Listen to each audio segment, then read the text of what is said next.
আশা করি সবাই ভালো আছেন। সো আমি আজকে একটা নিউজ দিতে আসি, সেটা হচ্ছে কিছুদিন আগে একটা ভিডিও বানিয়েছিলাম, সেটা হচ্ছে আমার একটা ফ্রিজ নিয়ে স্যামসাংয়ের। তো চিন্তা ভাবনা করে ঠিক করে ফেললাম যে স্যামসাংয়ের ফ্রিজটা ঠিক করা যায়। তো তাদের অফিসিয়াল নাম্বারে কল দিলাম, আবার হচ্ছে কি নতুন একজন আসলো, দেন হচ্ছে চেক টেক করলো। ওই ভিডিওর কয়েকটা ক্লিপ আপনাদেরকে দিয়ে দিব না, সব ক্লিপ নিতে পারিনি বিকজ অফ কাজের মাঝখানে হচ্ছে ডিস্টার্ব করে আমি পছন্দ করি না। সো কয়েকটা ক্লিপ দিলাম। তো উনি হচ্ছে গিয়ে আগের বার যে আসছিল সে হচ্ছে গিয়ে নিচের নর্মালের যে লাইক ফ্যানটা আছে, সেই ফ্যানটা হচ্ছে গিয়ে দেখতেছিল কাজ করতেছে না, পিছনের পিসিবি অর সামথিং আছে, এরকম কিছু একটা হবে, ওটা মেবি হচ্ছে গিয়ে কাজ করতেছে না, তো ওইটা চেঞ্জ করতে হবে। সো আমার টোটাল এখন খরচ পড়ছে হচ্ছে 5,900, অ্যান্ড সার্ভিস চার্জ হচ্ছে 350 টাকা সামথিং এরকম নিছে। কিন্তু একটা ফ্যাক্ট হচ্ছে যে গতকালকে উনি নর্মালের ফ্যানটা ডিপে উপরে হচ্ছে গিয়ে খুলে লাগায় হচ্ছে গিয়ে চেক করতেছিল যে এটা ঘুরতেছিল অ্যান্ড ইটস ওয়ার্কিং।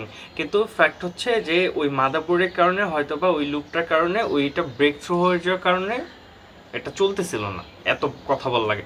তো ওইটা চলতেছিল না, সেই জন্য হচ্ছে কি উনি বলছে যে জাস্ট ওই পার্টগুলি চেঞ্জ করলে হবে। তো আমি কনফার্মের জন্য অ্যাডভান্স 3,000 টাকাও দিয়ে দিছি অ্যান্ড ফ্রিজ এটা ঠিক হচ্ছে। আরেকটা ব্যাপার হচ্ছে যে ওই ডিপে যেহেতু খুলছিল, সো গতকালকে থেকে খেয়াল করলাম যে ওইটাতে এক্সেসিভ ইয়ার আসতেছে, আই ডোন্ট নো এটা সাইড ইফেক্ট কি। কিন্তু একটা ফ্যাক্ট হচ্ছে যে ইলেকট্রিক জিনিস বাংলাদেশে এখন 2025 কোনো জিনিস যদি নষ্ট হয়ে যায়, এটা যদি অফিসিয়ালও থাকে, তাহলে সেটা যে আপনি ফুললি ঠিক করতে পারবেন এটা কোনো গ্যারান্টি নাই। এখন ঠিক করতেছেন, হইতে পারে 3 মাস। এই যে পার্টসগুলো লাগাইতেছে এটার হচ্ছে 90 দিনের ওয়ারেন্টি থাকে, এরপর আর কোনো ওয়ারেন্টি নেই। সো এরপর যদি নষ্ট হয়, সো বুঝতে পারতেছেন ব্যাপারটা কি। কিন্তু তারপরেও দেখা ট্রাই করলাম যে দেখি ঠিক করি যে কি হয় কি না। And this is the update.